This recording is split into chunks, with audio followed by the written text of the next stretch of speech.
The Zone Coverage Podcast Network. They may be drinkers, Robin, but they're also human beings. Hell yeah, let's get Stinko.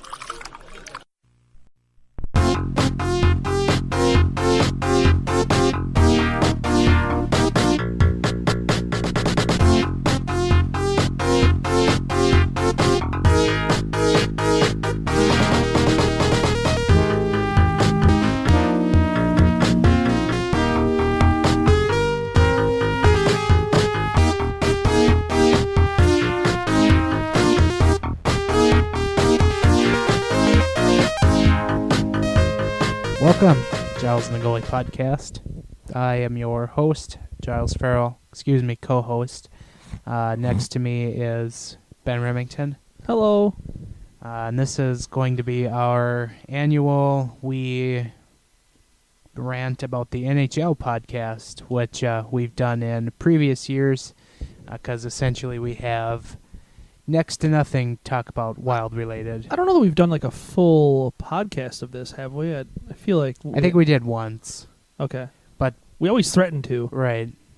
I'm pretty sure we did last year. Oh. I don't know. All the podcasts kind of blend together, at least of previous years. We're at, what, like 195 episodes or something like that? Yeah. Like, not to mention we lost like 10 of them, 12 yeah. of them. We could be at 200 by now, but nope. Just like the Nixon tapes, those podcasts are lost forever. You know, I the only thing I remember with the Lost podcast, the one time I was I was disappointed every time, obviously. The one time I was very, very disappointed is because we were in the booth. It was obviously you, me, and Charlie. And I got both of you to just absolutely break down laughing because I made some joke about Drew Barrymore's coke addiction when she was like an early teenager or something. And yeah, it was that bad. And you both were just like, we didn't know each other that well at the time, so I was just kind of really off the wall. And obviously, you guys didn't know my very incredibly dark sense of humor at that point. But yeah, I was very disappointed because I made you guys laugh very hard, and it was lost forever. Was that when I almost spilled my beverage? Didn't you have to take that away because I had spilled it previously? Was that the episode you spilled your drink, like your entire drink? Yeah, just full on spilled. Like, no chance. Like dropped it and every single ounce ended up in the booth. Yeah, good times. That was way back in season 1, which is seems like an eternity ago. No but kidding. Yeah, those were the fun days. But sad. I shouldn't say it's not fun now. It just I was gonna say they were super fun because I feel like we had more. Charlie would bring more random things to the table too, like the Chur Switzerland. Yes, the wild rice. Yes, the wild rice story. That was good. Which, if you want to go back and listen, I encourage it. Just beware, the audio quality is not pretty great. Pretty bad. You know, not saying we've stepped it up by any means. But we're not recording straight into my iPhone 4 anymore, so I think we're doing better. Yeah, we've made some moderate upgrades, but we still try. Still, the bar is very low. So yeah, this is going to be our NHL rant podcast, and I don't know what you had in mind to maybe lead off, but. Well, I think, we always threaten to do this because at various points during the season, something about the NHL pisses us off. And we're like, we could rant about this for hours. And because we really could, and luckily, the relatively quiet Wild offseason so far, thankfully quiet for everyone's sake, has kind of allotted us that kind of time where it's like, we can just kind of talk about why, more specifically, what makes us upset about the NHL and like why we are such, fans of hockey, but do not like the governing body of the biggest league, and it's kind of a weird, I don't know, kind of a weird situation to be in where you're very, I don't know, almost like we're purists, but not really. I think, just in general, I think both of us feel like the NHL doesn't really do a particularly great job at their job, which is promoting the National Hockey League. Like they make a lot of missteps. I think right off the bat, and we'll just kind of start with this and flow where it goes from there. But you see it right now with the Stanley Cup final coverage. Number one, they're not on NBC. They're on NBCSN for the last 2 games, which is like, okay, really? Like, that's, it's your marquee event. Literally, say what you want about the Winter Classic. This is their marquee event. It's the Stanley Cup Final. And you can't get it on network. There was Ninja Warrior was on NBC the other night as they're playing the Stanley Cup Final on NBCSN. And so it's that coupled with the fact they still keep on cramming Mike Milbury down our throats. And Pierre Maguire is still, given. I don't have an issue with Pierre Maguire existing, him, in kind of a vacuum. But the fact that he literally is every night, like literally covered every night of the playoffs. Like, he did not miss a night of the playoffs. And it's just like, does he really add that much to a game where we really need this guy every single night? And then to put Mike Milbury on color commentary. Whose idiotic idea was that? That guy sounds like a damn idiot in the studio. Let alone you have him call a live game and try to, explain to people at home what's going on. And it's just like, man, I could make a list miles long of guys I would rather hear their color commentary on, and especially Boston too. Like, he obviously has a little bit of bias, and I don't know. I think that their relationship with NBC is kind of, I don't know if it's soured is the right word, but they definitely pissed NBC off with the Olympic deal. And I don't know if NBC is just kind of getting back at them for that, slowly but surely. I know they didn't air any NHL games during the Olympics, which I thought was hilarious and good on them. But it seems like it's been kind of like a cutting off your nose to spite your face situation with both of those parties, which is par for the course of the NHL, because that's what they do with the players' union, that's what they do with their fans. Hell, that's what they do with their teams. So it's just one of those things that it's really frustrating. And then you juxtapose that this time of year with the NBA Finals, which are pretty good. I guess credit where credit's due. The NBA Finals are usually a decent watch, and the coverage of that, you can have your complaints about it, like Chris Webber not being all that great, but I just feel like the overall coverage of it and the overall promotion of it is a lot better. And I'm sure you feel similarly on all those fronts. Yeah, and to your point, the NBC and NHL relationship, I know, has had a few sour moments, as you mentioned, the Olympics and the NHL not going, and then a couple years previous, the NHL kind of taking a dump on NBC by not even including them in their TV negotiation talks for the World Cup of Hockey, which straight went to ESPN. And I don't know about you, but if I was the NHL rights holder and I didn't even get a sniff of that, I'd be a little bit like, what's up here? What's going on? Because the NHL's deal with NBC runs out in 2021, so we have 2 years left before there's a new deal. Well, 1 year in a lockout, yeah. Yeah, that's true. Well, my thing is this: if the NHL feels like ESPN can do a better job, which they certainly can, because NBC really hasn't given us much outside of Mike Emmerich to be like, no, this needs to stay. Yeah. I can see them making a move if ESPN has interest in bringing that aboard.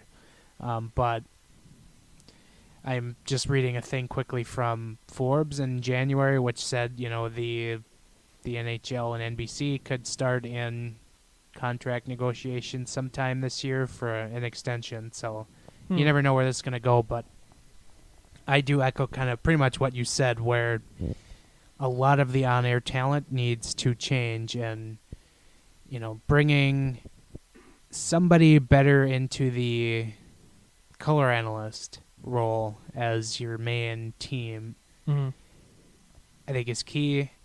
Mike Milbury is subpar, to say the least. And Eddie Olczyk was all right. Yeah, like, he's okay. I didn't mind him, but not great. And I don't know what NBA fans think of, Jeff Van Gundy and Mark Jackson on the NBA Finals, play-by-play coverage. But Mike Breen is very good as the play-by-play, and then the studio people, they basically, whether it's ESPN or TNT, which are the two major rights holders of the NBA, they have a lot of players who have retired in the last decade, Mm-hmm. not the last 30 years like the NHL does. And that's part of the problem is the NHL is such an old boys club. Yeah.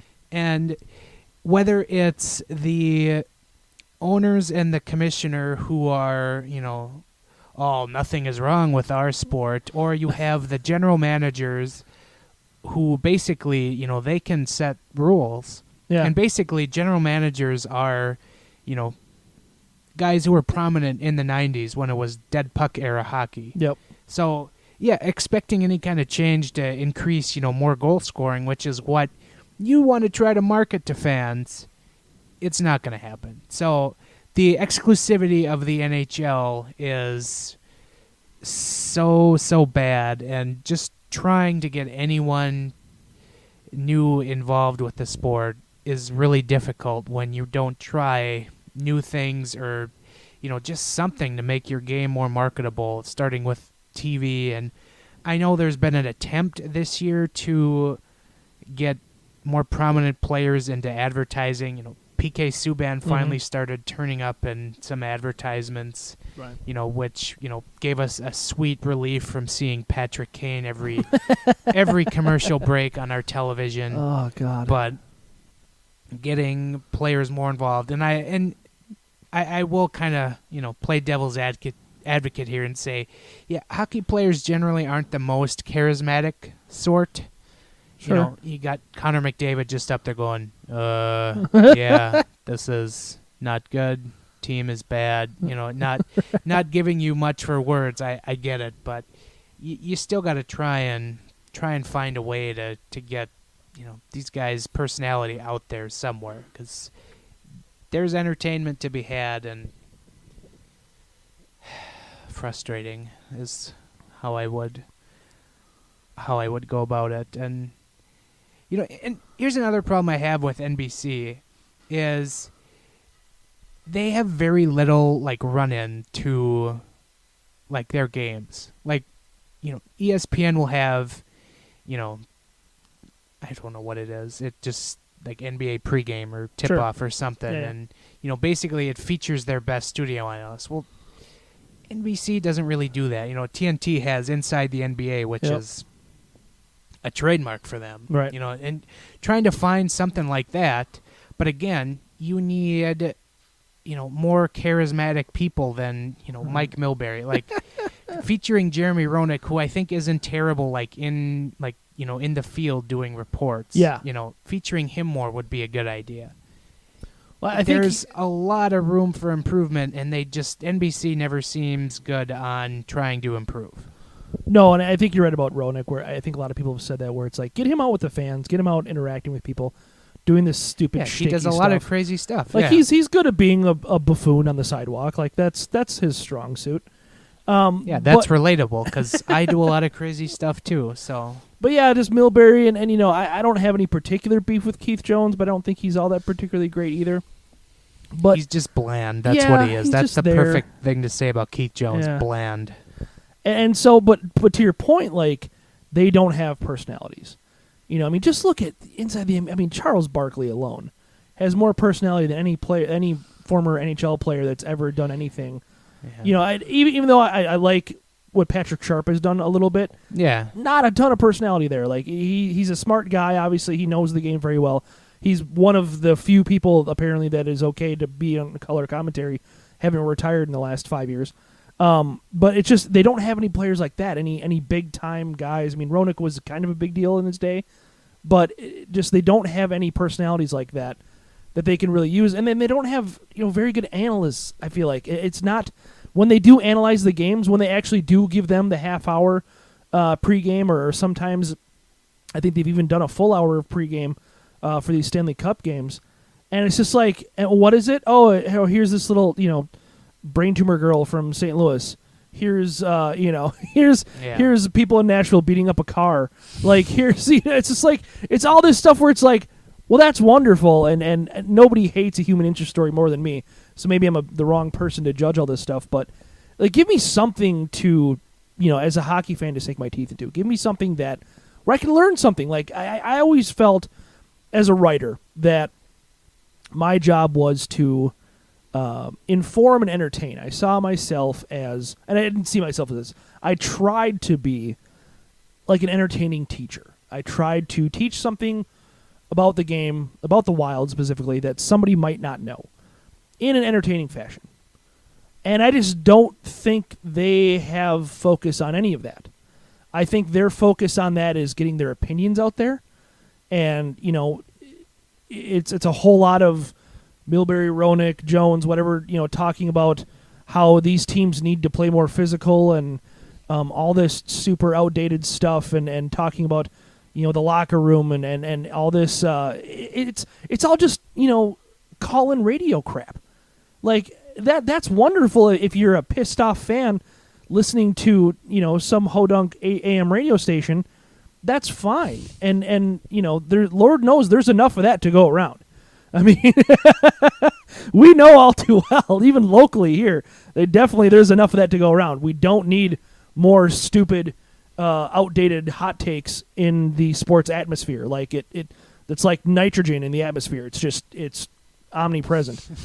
What we need is some oxygen. We need some oxygen. We need some learning, some actual. I mean, and it gets back to the point, kind of on the whole, is that's how you grow the game. That's how you make hockey fans. And I will argue with you a little bit that I don't think that goal scoring is necessarily the key to growing the game. Maybe I'm just a former goalie, but I wrote an article on this a Wild Extra years ago, and they're talking about reducing goaltender pad sizes. And I'm like, well, that's wonderful, but scoring more goals isn't going to grow the game.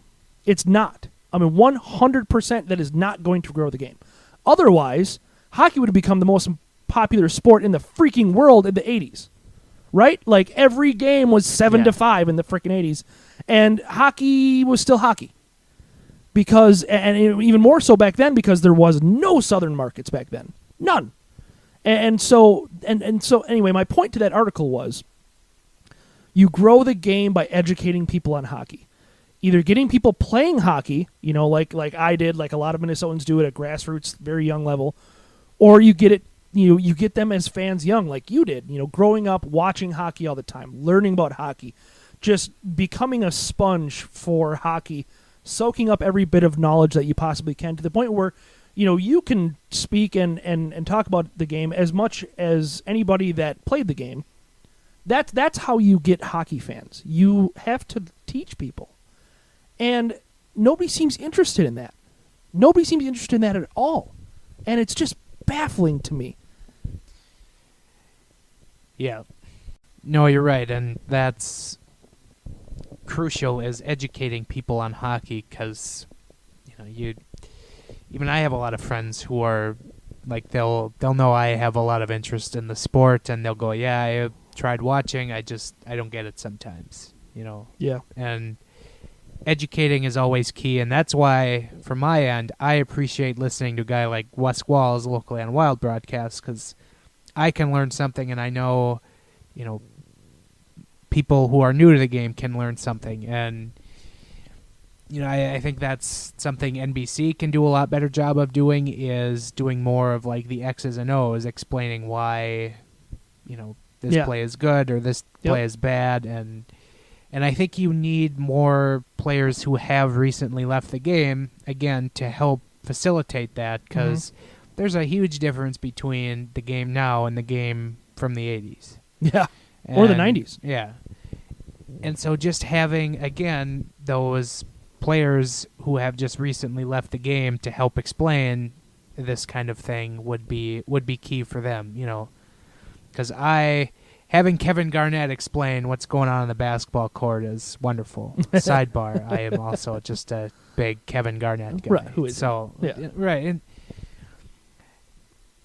And then I've been kind of thinking about, like, who would have the most personality on hockey teams, and I have pretty much come to the conclusion that the guys who do, like, are those, like, enforcer type guys. You know, they seem to always have, like, the most personality, and once they're done playing, the NHL kind of shuns them because they pretend like fighting isn't a thing. Yeah, they don't want to acknowledge, like, the fights, and, you know, basically enforcers after the game, after they're done playing the game, they're like, oh, I've made a terrible mistake. So they they try to shove it back into the face of the NHL, and that goes about as well as a fart in church. Yeah. It's not, and maybe the superstar players have personality to show. For all I know, Connor McDavid could be an awesome guy off the ice. I don't know. The problem is the NHL have these gray-haired blowhards on TV who rip them to shreds anytime they show an ounce of that personality. Yeah. Whether you're Don Cherry calling the Carolina Hurricanes jerks, you need more of what the Carolina Hurricanes did, is doing this stuff after the game that attracts interest. Yeah. That it's a lightning rod for creativity. And then you've got Brian Burke on Sportsnet, the Canadian equivalent to ESPN, pretty much doing the same thing, calling out players for showing an ounce of their personality. Yeah. Maybe we would see the personality of the Crosbys and McDavids and Matthews and Tavares of the world if they weren't destroyed by the on-air analysts that the NHL has working for them. And I think that's a huge problem, is because once these guys retire, then they just kind of go into a hole because they've never had any experiences previously of showing their personality on camera. Because they're basically taught just give the canned lines and which is huge contrast to the NBA, where you go back into the the 80s and the 90s, where you have players calling out other players, or Right. Players going after fans. You think like Spike Lee and the Knicks against the Pacers of the 90s. Right. Which, by the way, total random sidebar, but Drake now with the Raptors is Spike Lee light. Oh God, he's not even close to Spike Lee. Yeah. Spike Lee 0 calorie. Diet Spike Lee. Yeah. Yeah. That's part of the huge problem I have with the NHL is it is very frowned upon for players to show actually who they are, and that's something on contrast the NBA has wholeheartedly embraced, is they want the players to be themselves, and they still embrace this. They want the players to be themselves. They want them to express themselves, whereas in the NHL it's just sit down and shut up. Yeah, I think it's a culture problem in the NHL, honestly, and I think that the NHL probably does. I mean, I don't know as it goes so far as to say they perpetuate it, but they definitely don't do anything to change that. The NHL as a governing body definitely doesn't do anything to change this ultra conservative mindset that these players have. Like you said, canned answers. Like we've made a lot of hubbub about getting credentialed and not having access to players, and even though I think that it's well deserved, especially for Heather and for yourself, I never really found all that important because you never get anything from them. This isn't like in the NBA, this isn't like even baseball. Baseball is known as being a conservative locker room area, and there's an honor code in baseball that if you don't follow it, you get pegged in the ribs. Even baseball has some personalities that will give you a non-cliched answer at times, and I feel like there isn't that in hockey at all. Like, I can't think of one player on the Wild that wouldn't give you a cliched answer right now. No. And I mean, historically, who on the Wild? I mean, Briz. Briz was about the only one. Briz would tell you, "Hey, I sucked ass out there tonight. Like, this was terrible, and I played like S and whatnot." And you'll get some colored, some very lightly colored answers for some guys sometimes, but on the whole, you're getting virtually nothing. I mean, we've seen a little bit of personality out of guys like Matt Dumba, guys like Jason Zucker. Very little we've seen it on social media. Very little we've seen it in interviews. Very, very little. Those guys have a personality. Yep. You know that Matt Dumba is, very much. It gets filtered out essentially. Yeah, exactly. And those guys have personalities. Those guys are of our generation, where it's like they want to speak candidly, and it's just so frowned upon, and it's just absolutely absurd. Like, I just don't understand where that keeps being perpetuated. Like, I get that the teams, you want to keep it in the locker room, all that, that's fine, and there's certainly a level of respect there for your opponents and all that. I think that you can walk the fine line there, and I think, like you said, the NBA does it. The NFL, maybe they do it to a point. They're probably not. Nobody's as good as the NBA at it, I guess, is the best way to put it. But even MLB, sometimes you'd be like, yeah, that guy's a jerk. Like, why isn't somebody just coming out and saying, yeah, Brad Marchand's a pile of crap? Like, who's stopping anybody from saying that on an opposing team? Because everyone thinks it. I thought it was wonderful when Drew Doughty just took a blowtorch to Brent Burns earlier this year, saying he shouldn't win the Norris. I was so in favor of that, because that is a remark that has teeth to it. Yeah. And that you need that. And yeah, there's I don't none of that almost. Like, you get it like once a year, essentially. That Drew Doughty remark when he said Brent Burns shouldn't win the Norris because of, I think it was turnovers. No. It wasn't necessarily wrong, but it wasn't necessarily right. That's what I meant to say. Well, I mean, either way. It's could argue calling out somebody from a different team like that you never see, and you get that once a year, and then you're just like, this is great. I want more of this. Like, right. It kind of gives a little bit more to like a rivalry, and it shows that, the players don't just give the canned answers, and they do have other thoughts than, get pucks deep, roll 4 lines, gotta block shots, blah blah blah. You want more of that, and you are correct that there's a culture problem in the NHL.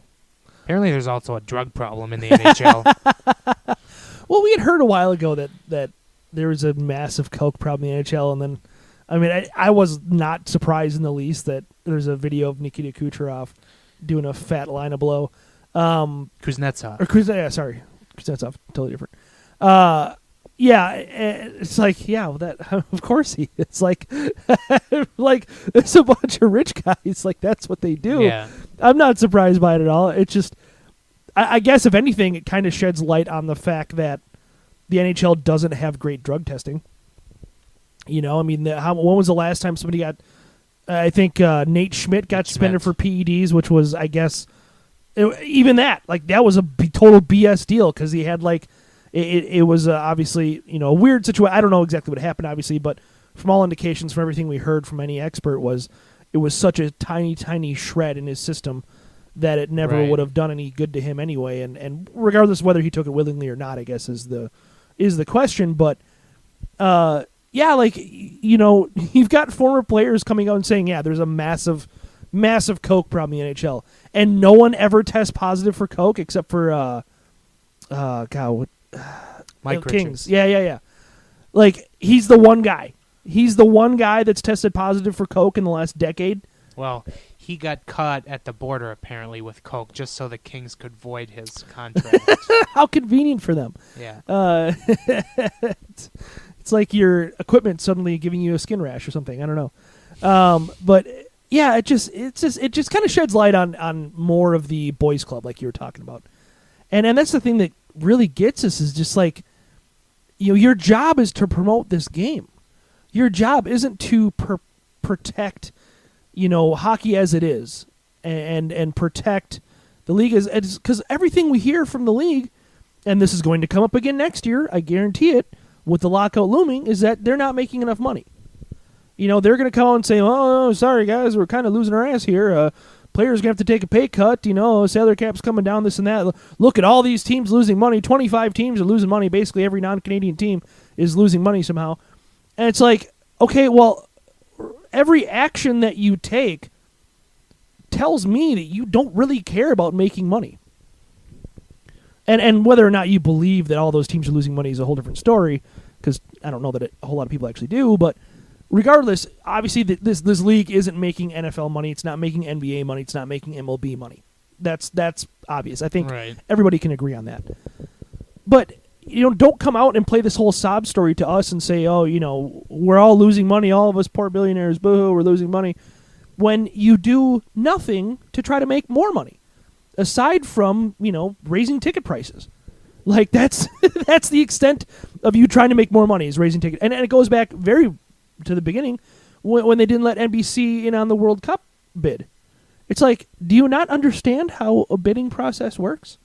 Like, you get two parties that are interested in your services, and they bid, and hopefully the price goes up, and you make more money. Each other. And that's like, ESPN clearly wanted it because they ended up taking it. NBC clearly wanted it because they were pissed they didn't even get offered it. You could have made yourself a couple more bucks there. And no, they didn't. They just decided, like, hey, we want to diversify our portfolio. I understand that to a point. You want to get your game on ESPN because it hasn't been in, 15 years now? Yeah, about that. And I understand that. I understand you want to get your game on ESPN, but, you still go through the bidding process to make the most money you can. All right. I did like that the NHL finally got into the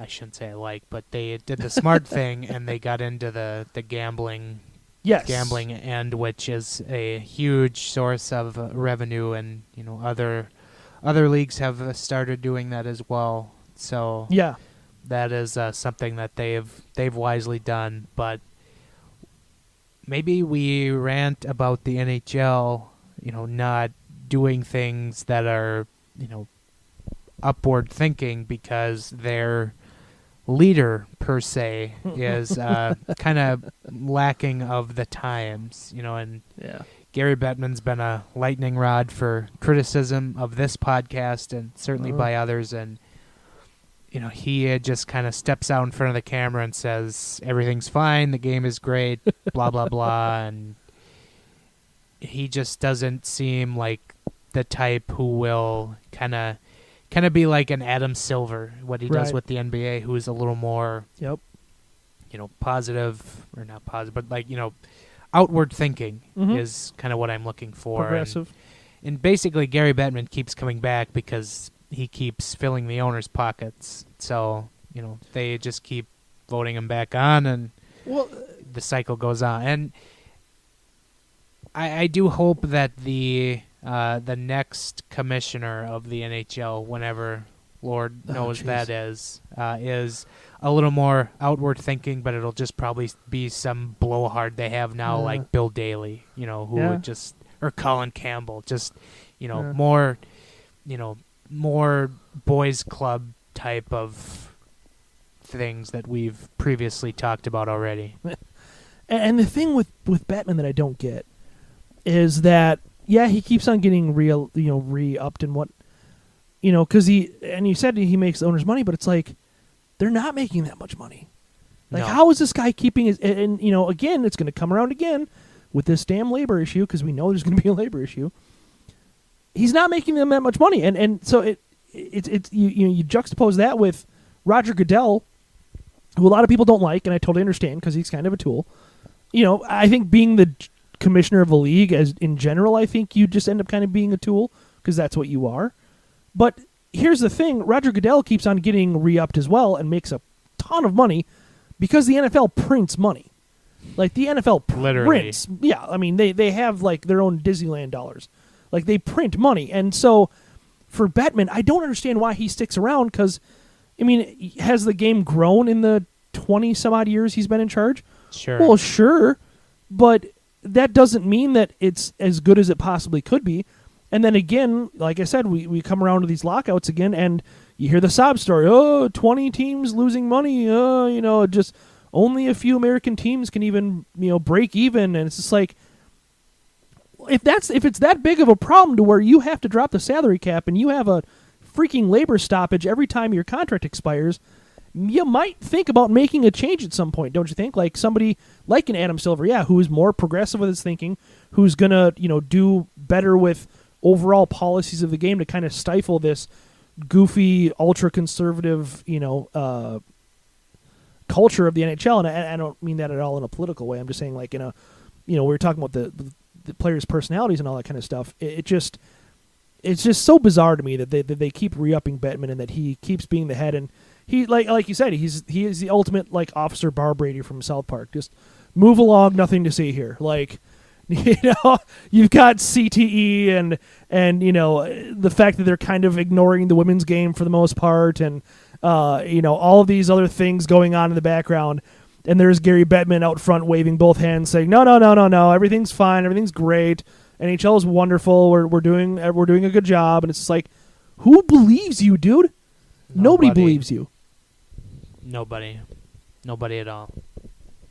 And I think more to, another problem I have with Bettman, and you kind of inadvertently brought it up, is the NHL doesn't really have a lot of clear policies on, like players who get, in with it with the law. Sure. You have like the Slava Voinov case. The Oh, NHL Jesus. doesn't have a clear policy on like domestic abuse, and nobody really knew what the outcome of the Slava Voinov appeal was going to be because the NHL doesn't have it in black and white. No. And that's something, pretty much most of the other leagues, maybe sans the NFL, who would, they've tried to clean it up, but they've kind of, they don't really have like a clear stance, I guess. But the NHL not having a clear stance on that, and then, not really having a good stance on drugs is kind of a big problem. And, you ask Gary Bettman about it, he just gives you the canned, well, blah, blah, blah, lawyer speak, and that's another issue I have with him. And, not being out in front of that is another problem. And the women's game, is full front in the news right now because players are pretty much on strike for wanting better wages and some kind of health insurance for playing a pretty brutal sport at times. Sure. And the NHL just kind of throws its hands up and said, well, when there's just one league, we'll, get more behind it. Now there is. When you've been giving both leagues that existed previously, slight amounts of money, basically pennies on the dollar they were giving these leagues, and not getting more behind the, a women's league like, the NBA did. This really is an NBA appreciation podcast. And maybe it should be because the NBA does a good job. And you and I aren't huge hoops guys. We like watching a little bit of basketball, but I think we both appreciate the job the NBA does. I have a small confession here as we record Sunday prior to Game 2 of the NBA Finals. Mm-hmm. I've watched more in terms of minutes of the NBA Finals and then the Stanley Cup Final. And there's been 3 games of the Stanley Cup Final to the 1 NBA Finals. That's probably fair. And I told my friend this yesterday, and his jaw hit the floor. Like, he was like, "Are you serious?" I was like, "Yeah." Like, I watched 3/4 of Game 1, and that's way more in terms of just the minute my TV has been on than the Stanley Cup Final, because I have no interest in the Bruins or the Blues. Like, I still keep tabs on it just because, like, I do write about the sport of hockey, so I still, keep a feigned interest in it. But it's just like, I could not be less interested in Bruins Blues. Like, yeah, I will probably this week have that on, but I am just so bored with that matchup. And, the Warriors and Cavs can keep coming back year after year, and I still turn it on for whatever reason because I'm entertained. Well, now it's the Raptors, so it's super exciting. Yes. To your point, I don't think this Bruins Blues thing is very compelling, and I've watched both games so far, or through all 3 games, I should say, so far. And it's just like, yeah, I mean, it's kind of good, but again, it's not very compelling. I mean, you're missing superstars, first of all. Vladimir Tarasenko is very good. I don't know that you can call him a superstar enough to where he's putting butts in seats. He's putting eyeballs on TVs. Same thing with Brad Marchand. I mean, he's polarizing, and that's sometimes good for ratings, but I think he's less polarizing and more just generally hateable outside the city of Boston. Right. I don't think there's a whole lot of people that like him anywhere else. He's kind of like Tom Wilson. So yeah, I think they were kind of missing out on that. So there is that, but just in general, yeah. Back to the women's game thing. Like, they give more to junior hockey leagues than they give to the women's game, and I think there's something to be said for the women's league isn't bringing in a whole lot of money, and we understand that. Like, they're not really generating a whole lot of revenue, so it's hard for the leagues themselves. The teams, like let's take the Whitecaps for instance. They're selling out a 2,000 seat stadium. Mm-hmm. It doesn't pay for a lot. Right. And so it's really tough for them to support the women in the way that, enough to make it pay like a full-time job, which it should pay like a full-time job. And I will sidebar with this. Like, when the NBA got behind the WNBA, when they started, I don't think there was a lot of money being had there either. No, not at all. And it kind of had to be something that they basically, like, we have to invest a little bit in this, and then we can kind of help grow it, and then it can become its own, like, sentient being. Yeah. Which it has now. Yeah. Which, is good for the WNBA, but, the NHL just being in its own little, like, world, they're just like that friend that you really hate because they're just off in their own little world and they think the world of themselves and no one else, and they think they think their what doesn't stink. Yeah. And that's what the NHL is. They lack a lot of self-awareness. Yes. They're just off in their own little world. They think everything's fine, and they think their what doesn't stink. They think they're the best league in the world. Yeah. And they are so lacking and so behind the times, and that just like that friend that you have, like, they could be so far from the truth in terms of them being like the best. Yeah. No, and the women's thing too. This ties to my original grand point. How do you grow the game? Well, I think getting little girls excited about hockey is a great way to grow the game. And, you can say what you want about, if a little girl becomes a Whitecaps fan, maybe there's no guarantee that she ever spends $1 on the Minnesota Wild. But I think there's a pretty strong chance. Like, I feel like if you get, if you work on that kind of grassroots, if you work on 50% of the population that you're currently ignoring, get that game grown a little bit, I think that translates to them being interested in the NHL. And I think that translates to, them becoming moms who are hockey fans, which begats children who are hockey fans. And it just, again, it's one of those things where it's like, look, I get you don't see the immediate payoff, but there's no way you're that long-term stupid. Like, I refuse, I guess I don't refuse to believe because it's literally happening right before our eyes. But how are you that long-term? How do you not see the long game there? Where it's like, you need to invest more in the women's game because it's going to pay off for you. It's literally an investment. This isn't, it's not pissing money away.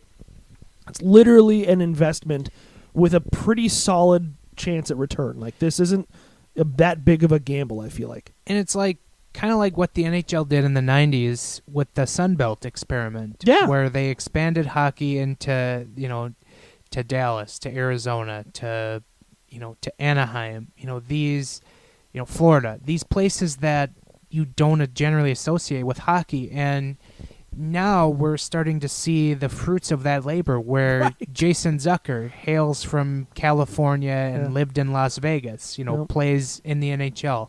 Austin Matthews, one of the best players in the league, straight out of Arizona. Right. It's so wild. You're starting to see, guys from Florida now, in the draft.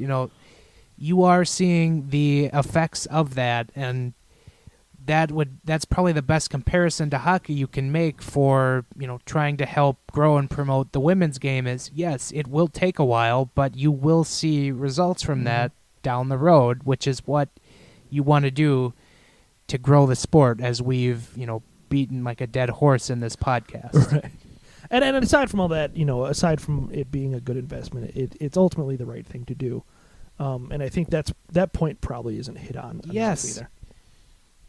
It's absolutely the right thing to do. And, being in a league that seemingly just can't do anything right from a PR standpoint, that would be an ultimate, like, good PR move for them. But again, it's just an old boys club. Yeah, I was cracked up earlier when you were talking about the NFL and like how there was the whole Slava Voinov thing. The NFL actually does have a domestic abuse policy, which I think, if I'm mistaken, the NHL doesn't have a black and white policy. Right, no. When the NFL has a better domestic abuse policy than you do, you have a problem. Like, you have a very big problem, and it shouldn't be that laughable. Like, it shouldn't be that big of a deal where it's like, yeah, the NFL skates circles around you when it comes to how they handle domestic abuse. They do a terrible job at it. They do an absolutely terrible job at it, and you know, there's a lot of money at play there, and I get why the NFL is the cesspool that it is, but at least they have a policy.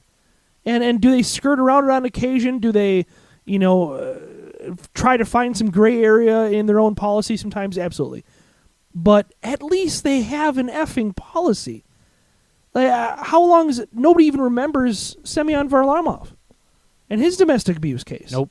Like, It that just got quietly buried. just completely buried. Like, nobody talks about him like they talk about a guy like Ray Rice or a guy like, I mean, even Kareem Hunt kind of got the book thrown at him a little bit, rightfully so, for making a very stupid decision.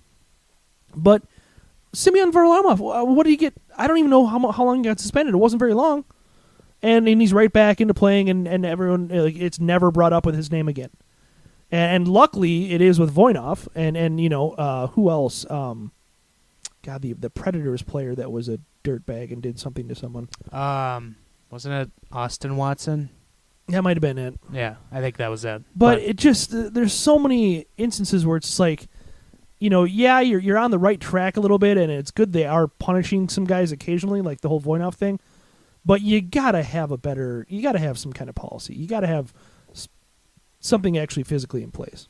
Yeah, and as an anecdote, I just text my friend who, you know, follows like the NFL and the NBA big time, and I said the NFL has a better domestic abuse policy than the NHL.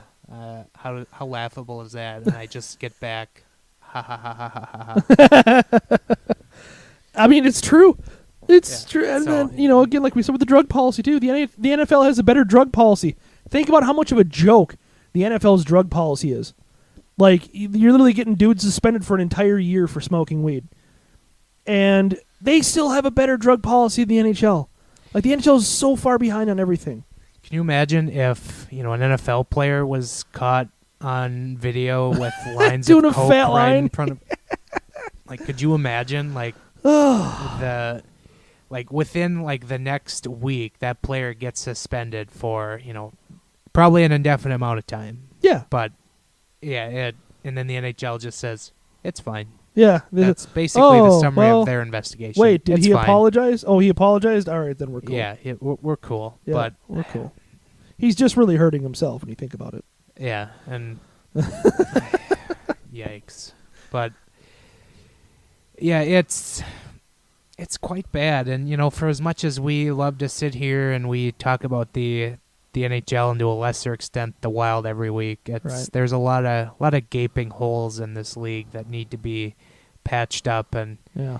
you know, it's probably the decision of this podcast that better leadership is required. But again, it just boils back down to that it's an old boys club, and literally old boys. Yeah, no, literally, emphasis yeah. on Very old literally. and boys. Yes. But I think that it's what's going to change this league and why it won't happen is that they do need to elect a commissioner like an Adam Silver who is, you know, thinking ahead, you know, playing that long game like I was talking about. You got to have a guy like that. You got to have a guy that wants to bring the NHL into the 21st century because it's still not there yet. And, you know, like you talked about before with Bettman being gone, I mean, his successor is just going to be a clone of him.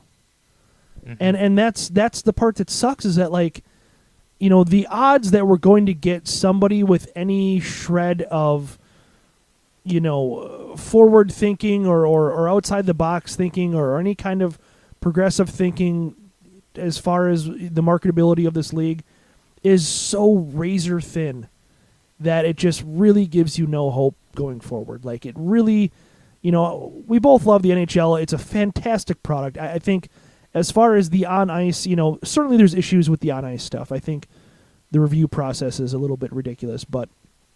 Well, we haven't even touched review. No, which... and shootouts and all, there's stuff that we can nitpick on the game, without a doubt. But I think the on-ice product, between the plexiglass, right, is fantastic. Right. And that's the worst part of all this is that it's so frustrating as a hockey fan because you really love the game so much, and the NHL is a good game. I think the NFL is a terrible product. I'm a college football fan. I think the NFL has legislated them to the point of unwatchable when it comes to the game of football, right? And I think the NBA, quite honestly, the NBA isn't a phenomenal product either when it comes to the game on the court. Like, it's been better, let's be honest. Like, there's a lot of really weird stuff going on in the NBA right now, but they do such a good job of marketing. The NFL, terrible game on the field, but they do such a good job of marketing. It really kind of, it makes it even more frustrating. You can attest to this. I have been excited basically forever to finally host a Super Bowl party at my house, and I felt I did a relatively decent job at putting on it was good. A food spread and some tachos. Yeah, and having people over. Basically, I've waited a long time to do that, and I got to do it this last year, and I killed it right up until the ball was kicked, and then the worst Super Bowl ever was played. That's true. In terms of a product. Oh, it was awful. I could not have been more thoroughly bored with a football game than what I was on that Sunday. It was bad. And thank God, I had all my friends there to help get through that and carry on in the evening. But woof. Yeah. And no, I'm with you. It would have been completely different had a team from Kansas City been in Oh, God, the yeah. game. That would have been unreal. There would have been a lot of... That would have...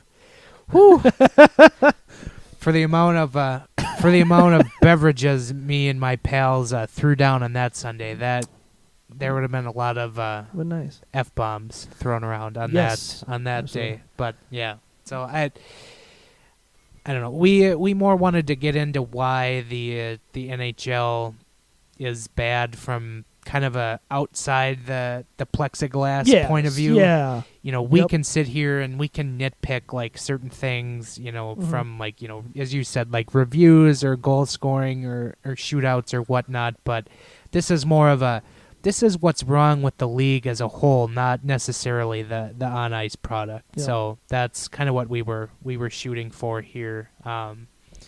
So yeah, was there any other kind of main points that kind of grinds your gears on the NHL?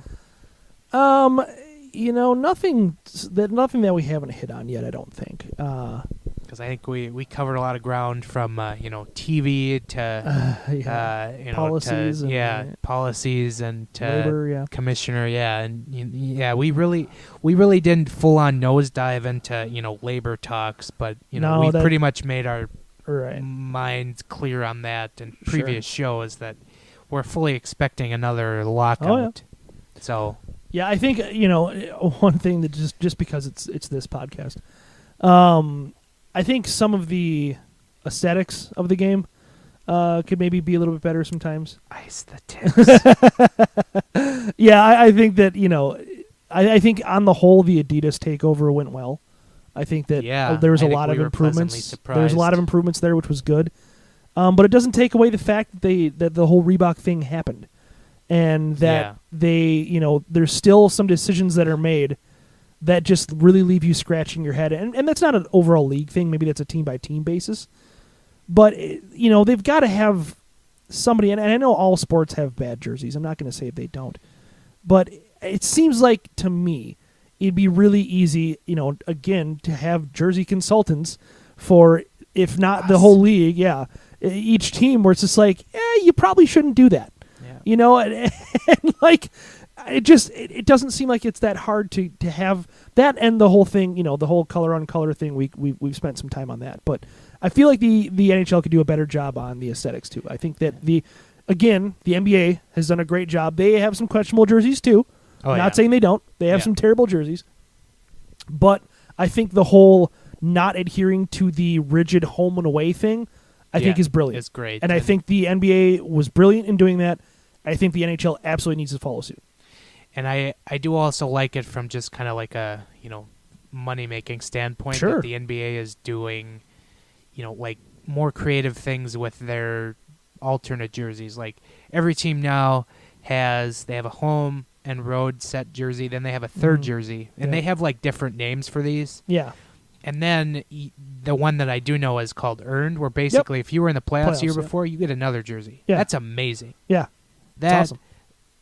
And it changes every year. Yeah. And that's very similar to like how soccer, especially in like Europe, they have new jerseys every year. Yeah.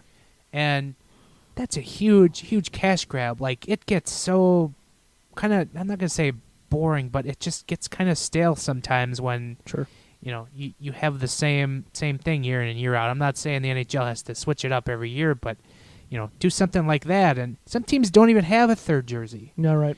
So it just, again, the NHL just kind of behind the times, when it comes to, the aesthetics of the sport. So yeah, and we're not saying replace, the Canadians jerseys or the Rangers jerseys or the Blackhawks jerseys. Right. But give us some more options. Give the teams more options. Right. It be creative. It wouldn't hurt. That's what the NBA's trying. Be creative. Right. If it doesn't work, they try something else. Yeah. And that's what they're trying. The NHL just says like, I don't want to try. We're good. Pass. All right. Agreed. Yeah, I think we've just about run up to our mark here, so we can probably call it a show. And sure. Hopefully next week we might be able to have some more Wild-related topics to discuss. The NHL playoffs might be over by the time we come back and record again. Yeah, so possible.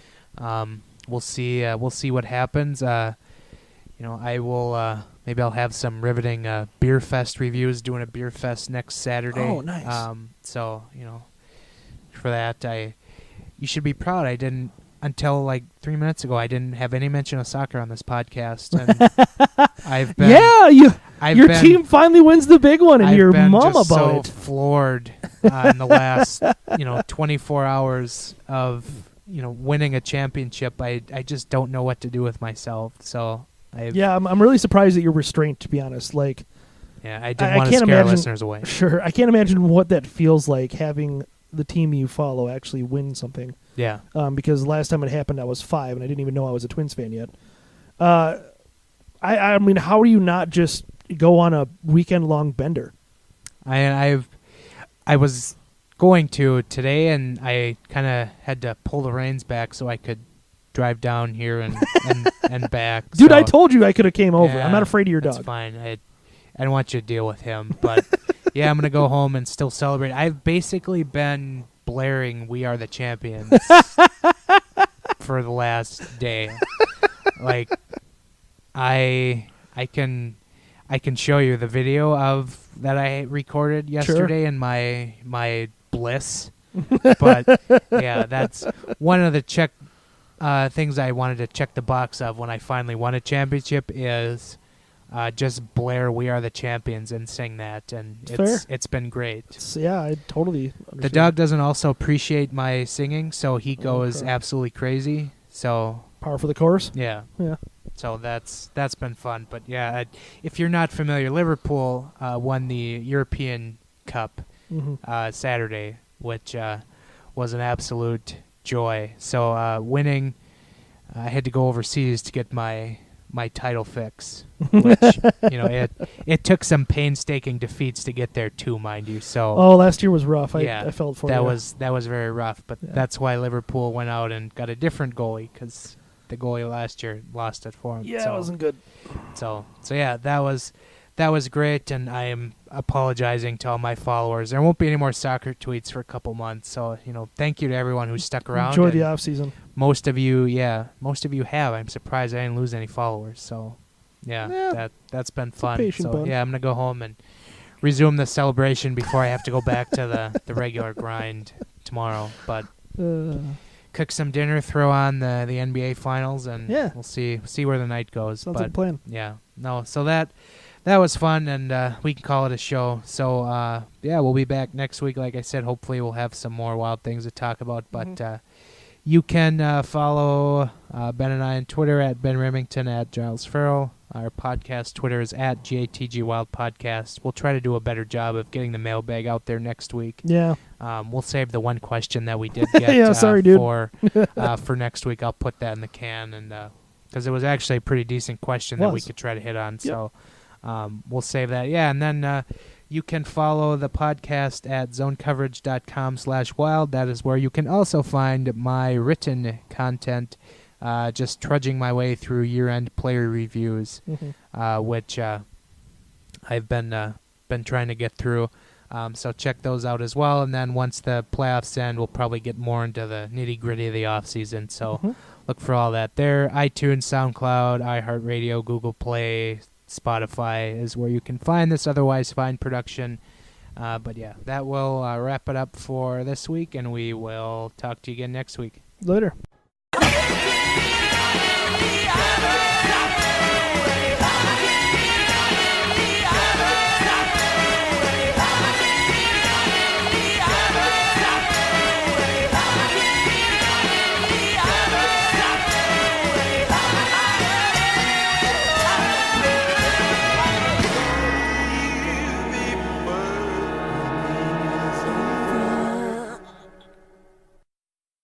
It's not resiliency. You're making it sound like we're good.